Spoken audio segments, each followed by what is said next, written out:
안녕하십니까. 치과의사 김영규입니다. 오늘은 턱관절 질환의 여러가지 치료법들 중에서 턱관절 세정술이라는 것에 대해서 좀 살펴보도록 하겠습니다.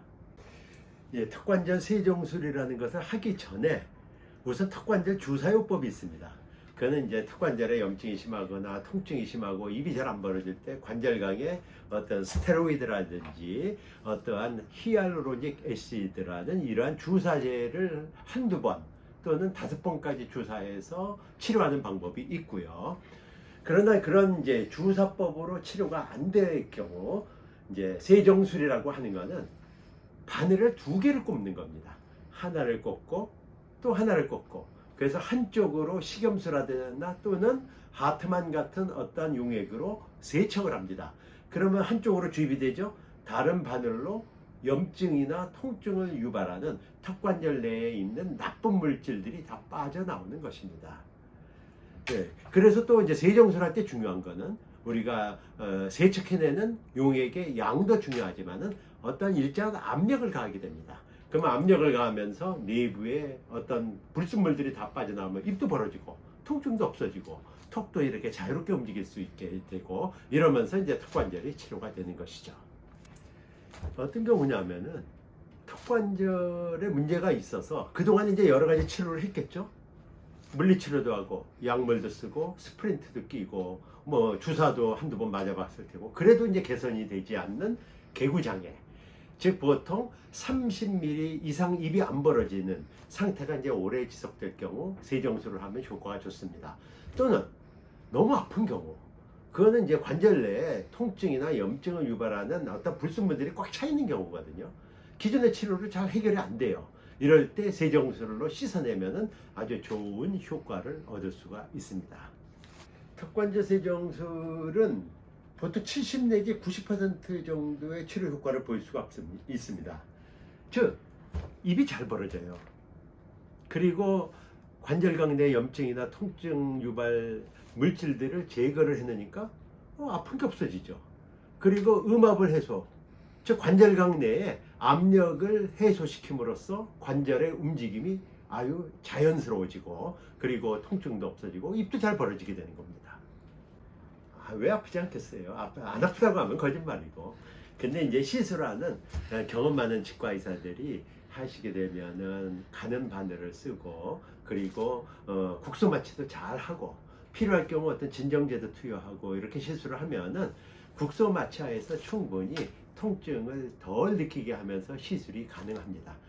그렇지만은 환자들에 따라 다르잖아요. 너무 겁이 많다거나 조그만 아주 간단한 치료에도 통증의 역치가 낮아서 엄청 고통을 호소하는 사람들, 이런 분들은 어쩔 수가 없습니다. 좀 큰 병원에 가서 수면 마취나 전신 마취하고 이제 시술을 할 수도 있겠죠. 그러나 대부분 국소 마취에서 충분히 시술이 가능합니다.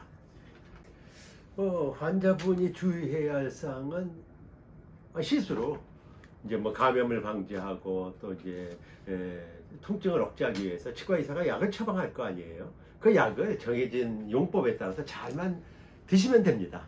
그리고 또 붓지 않도록 이렇게 찬찜질을 한다든지 이런 여러 가지 주의사항을 잘 지키시면은 뭐 특별한 문제 생길 게 없어요.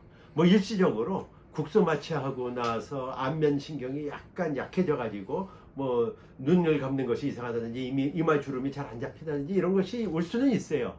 그냥 일시적입니다. 국소 마취가 다 풀리면은 다 정상으로 들어와요. 그리고 이제 세정을 하면서 이제 어떤 액체로 씻어내게 되거든요. 그게 이제 조직으로 약간 퍼져 나가면서 이런 데가 좀 많이 부을 수는 있어요. 그러나 이제 찬찜질을 하고 이렇게 주의를 잘 하시면은 뭐 아무런 문제 없이 해결이 되니까 전혀 걱정하지 마십시오. 안전한 수칙입니다. 턱관절경 시술이라는 것에 대해서 하나 더 말씀드릴게요. 그건 뭐냐면은 턱관절 내시경이라고 하시면 이해가 잘 될 겁니다. 우리가 뭐 위내시경, 대장내시경 하듯이 턱관절에도 작은 굵기의 관절경이 들어갑니다. 그건 어떤 경우에 하느냐?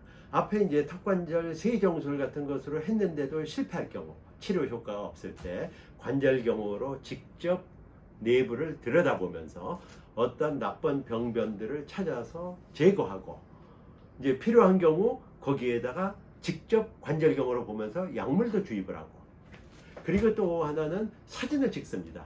그 내부의 어떤 병변 상태를 사진을 찍어가지고 나중에 시술 후 결과를 환자분들한테 자세히 설명하면 환자분들의 호응도도 굉장히 좋아요.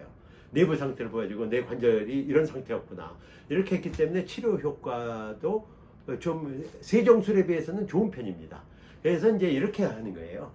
앞에서 말씀드렸던 여러 가지 치료법들이 단계별로 옵니다. 그러다가 이제 턱관절 세정술을 하죠. 그거에도 치료가 안 될 경우 마지막으로 턱관절경 시술을 해볼 수가 있습니다.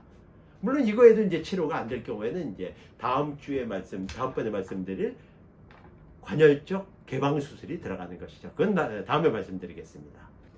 이 턱관절 세정술이라고 하는 건 수술이 아니에요. 환자분들은 이거 수술로 알고 겁을 먹는 경우가 많은데 수술이 아닙니다. 그냥 씻어내는 시술이라고 치료라고 보시면 돼요. 그러니까 바늘을 2개 꼽아서 이렇게 치료를 하는 거기 때문에 그렇게 겁먹지 마시고, 그리고 숙련된 경험이 많은 턱관절 분야의 치과 의사들이면은 아주 쉽고 안전하게 외래에서 국소마취의 시술이 가능한 거니까 안심하시고, 치과 의사가 이렇게 권유를 하시면은 잘 상담을 받아보신 다음에 시술에 응하시면은 크게 도움이 될 것입니다. 예, 이상입니다. 감사합니다.